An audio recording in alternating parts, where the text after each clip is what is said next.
bikes. I love the new price. I'm just gonna ask, I'm curious, is there gonna be any launch for the 400 Adventure anytime soon? You mean the 390?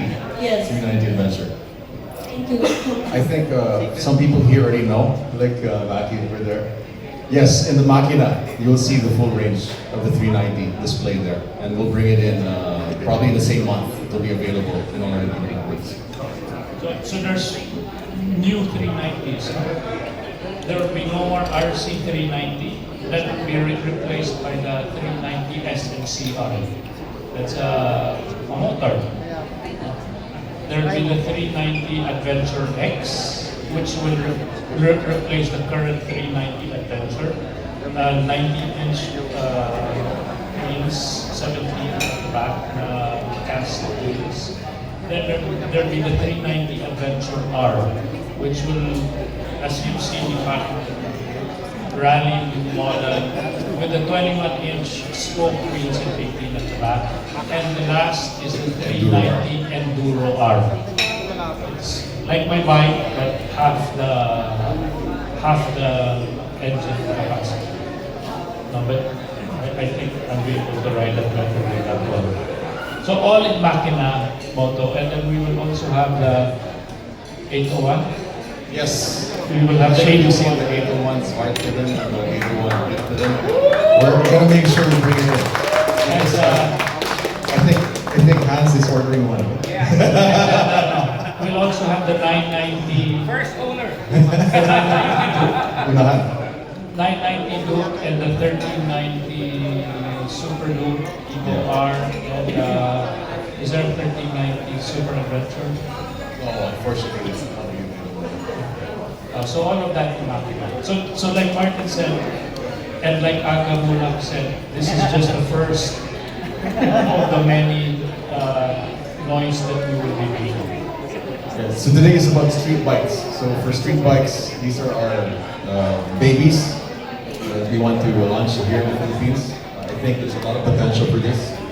I think a lot of riders, when they start test riding this, they will see, wow, these bikes are really amazing. Yeah. Question, Sir Darren and Sir Martin. Yung demo unit nito is on the dealership level for both KTM and Subaru. They will be, as we speak, I believe some of them are activating demo units. So within the next couple of weeks, you can go any of those and request a demo. Pero for media, contact JD or Janine. These bikes are available through JD and Janine. For the announcement, sorry. They literally hold the keys. Sir? I have another question, Sir Dan, Sir Martin. As a rider who rides with Motor Republic very often, so how often do you have to have the unit service? In kilometers? That's a good question. Let me get back to you on that. But just to let you know, speaking from experience, a KTM, my bike, is the first service is 10,000 kilometers. 10,000 kilometers. First. Yeah. If I'm not mistaken, I think I saw yesterday in some of the specs and videos, it's 15,000. They try to increase it to 15,000. Okay, I can't confirm this, but I think I heard 15,000. They In improved the it. Philippines, we will be following this, yung 10,000, 15,000, because based on experience, all the other brands, they try to get more business from their customers. So they, even if the spec says that you come back after 10,000, but always the service will tell, the service guys will tell you come back after 5. I think as a customer, I know my bike is 10,000. But I was the one that insisted that I wanted it 5. Same. Because of my, I don't know why I think that. Yes. Right? But maybe I was bored that day and I said, okay, I might as well have it done. But you don't need to. So you can follow the specs. Yeah. If you do it earlier, no harm done. Correct. No harm to that. It will be good for your bike, maybe not good for your wallet, but definitely Out good of for your wallet. curiosity, like, how more or less, how much does it cost to have it PMS for 10,000? You know, I wish I had Eugene here with me to answer this, but I don't.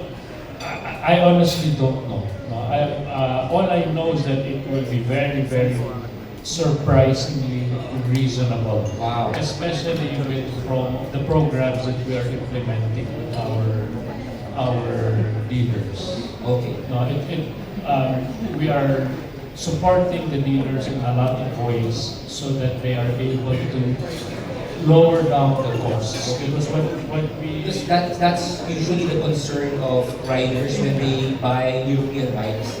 The cost. The cost of ownership is also European. Correct. That's why. So that is something that we are really, really paying attention to. And that's why before nawala yung service because it was too expensive. So now we are working with the dealers to make that price reasonable.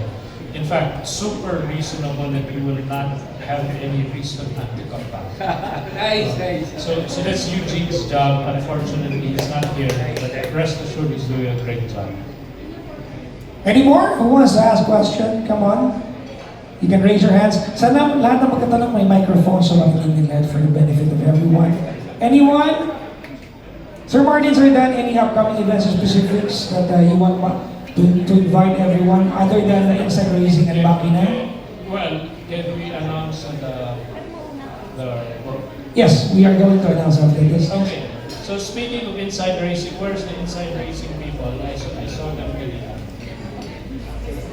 Madam. Okay. So in inside today we are going to launch a promo. What's it called? A contest. And I would appreciate it if you guys can help us spread the word about this contest. Now, the prizes are the 3 bikes outside. A 390, RC390, an RC200, and a Duke 200. This will be awarded 1 day each in inside racing. So 1 day for the Duke 200, 1 day for the RC200, and on the 3rd day, the RC390. Now, how do people join? Please pay attention so that you can help spread the word. All they need to do is go to one of the dealers listed there, one of their showrooms.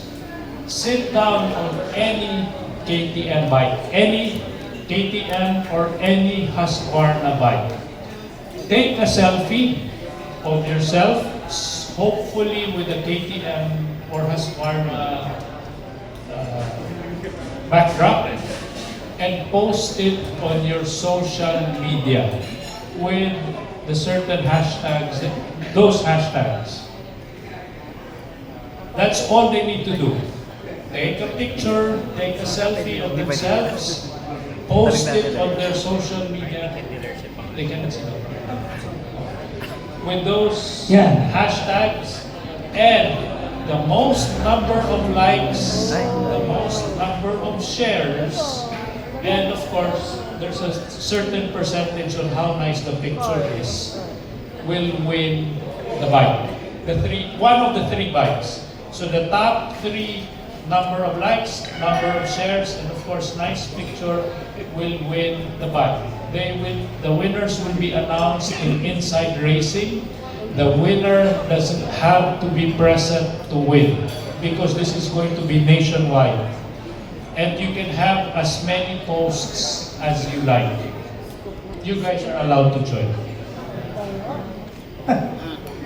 Okay? This is in the press kit. So this is in your press kit as well. Any more questions? Does that sound good? I don't know nobody's excited about that contest. We are! You are not. Sir, they do not have to buy any merchandise. They don't have to buy anything. Oh, if they buy something, that's their problem. A shirt, a cap, maybe. Nothing. You don't need to buy anything. All you need to do is visit your dealership, take a selfie, post it. That's it. And the hashtags. Any question about this promo? Today. How? Well, we're hoping that dealership.